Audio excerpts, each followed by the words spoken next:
Hi எல்லாருக்கும். இன்றைக்கி நம்ம ஷோவில் க்ரீன் சிக்கன் எப்படி செய்கிறதுன்னு பார்ப்போம்.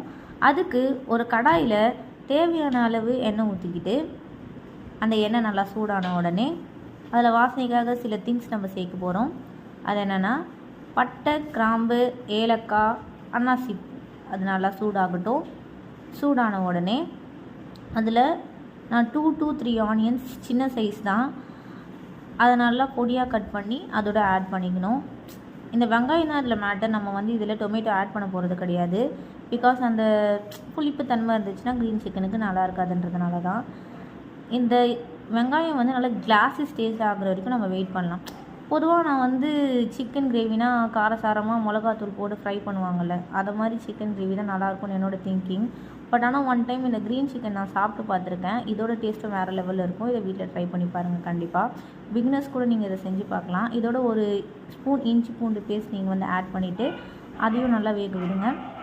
இப்போ ஆனியன் நல்லா அந்த கிளாஸ் ஸ்டேஜுக்கு வந்துடுச்சு. இதில் நம்ம 1/2 kg நல்லா வாஷ் பண்ண சிக்கனை இதில் ஆட் பண்ணிவிட்டு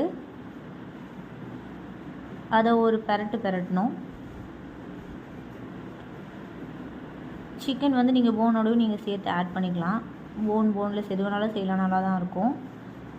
அது ஒரு கிளறிட்டு நீங்கள் இந்த சிக்கன் கிரேவியில் தண்ணி ஆட் பண்ண வேணாம்.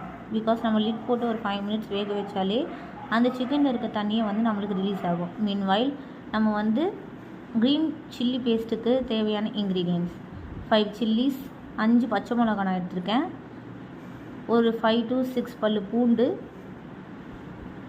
புதினாவும் கொத்தமல்லியும் நமக்கு அந்த சிக்கனுக்கு தேவையான அளவு நம்ம எடுத்துக்கலாம்.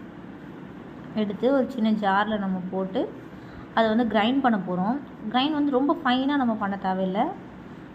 சும்மா ஒரு டூ டைம்ஸ் மட்டும் நீங்கள் கிரைண்ட் பண்ணி எடுத்துக்கிட்டாலே அந்த பேஸ்ட் ரெடி ஆகிடும். நம்ம தண்ணி கொஞ்சோண்டு ஒரு 2 spoons ஆஃப் வாட்டர் மட்டும் ஆட் பண்ணிக்கலாம். ஆட் பண்ணிவிட்டு அது ஒரு பேஸ்ட் கன்சிஸ்டன்சிக்கு நமக்கு கிடச்சிடும். ஆக்சுவலாக பேஸ்ட் எப்படி இருக்கும்னு பார்த்தீங்கன்னா இப்படி தான் இருக்கும். ரொம்ப ஃபைனாக இல்லை, நார்மலாக. இப்போ பார்த்திங்கன்னா சிக்கன் நம்மளுக்கு நல்லா வெந்து வந்திருக்கு. இப்போது அதில் சால்ட் ஆட் பண்ணிக்கலாம். ஒரு 2 ஸ்பூன் சால்ட் நான் ஆட் பண்ணியிருக்கேன். சால்ட் ஆட் பண்ண உடனே நம்ம அதுக்கப்புறம் ஒரு ட்ரை பவுடர்ஸ், சிக்கனுக்கு தேவையான பெப்பர், சீரகத்தூள் கொஞ்சம், 2 ஸ்பூன் சில்லி பவுடர், தனியாத்தூள் ஆட் பண்ணியிருக்கேன். இதை சிக்கனோட மிங்கிள் ஆகிற அளவுக்கு நல்லா மிக்ஸ் பண்ணி விடுங்க.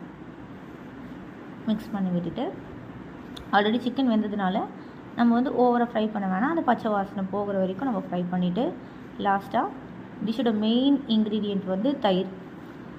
ஏன்னா அந்த சிக்கனுக்கு இன்னும் கொஞ்சம் சாஃப்ட்னஸ் கொடுக்கும். சாஃப்ட்னஸ் இருந்துச்சுன்னா இந்த க்ரீன் சிக்கனுக்கு இன்னும் கொஞ்சம் நல்லாயிருக்கும். நீங்கள் தயிர் வேணால் ஆப்ஷனலாக வச்சுக்கலாம். லாஸ்ட்டாக நம்ம அரைச்சி வச்சுருக்க க்ரீன் பேஸ்ட்டை நீங்கள் ஆட் பண்ணிக்கோங்க. ஆட் பண்ணிவிட்டு இதோட ரா ஃப்ளேவர் போகிற வரைக்கும் மிக்ஸ் பண்ணிக்கோங்க. மிக்ஸ் பண்ணிவிட்டு ஒரு 2 to 3 minutes தான். அது லைட்டாக ஒரு கொதி வந்த உடனே அது ட்ரை ஆகிடும். ஒரு 2 to 3 minutesல லாஸ்ட்டாக க்ரீன் சிக்கன் இப்படி தான் இருக்கும். நம்மளோட க்ரீன் சிக்கன் இப்போ ரெடி. நீங்கள் சர்வ் பண்ணலாம்.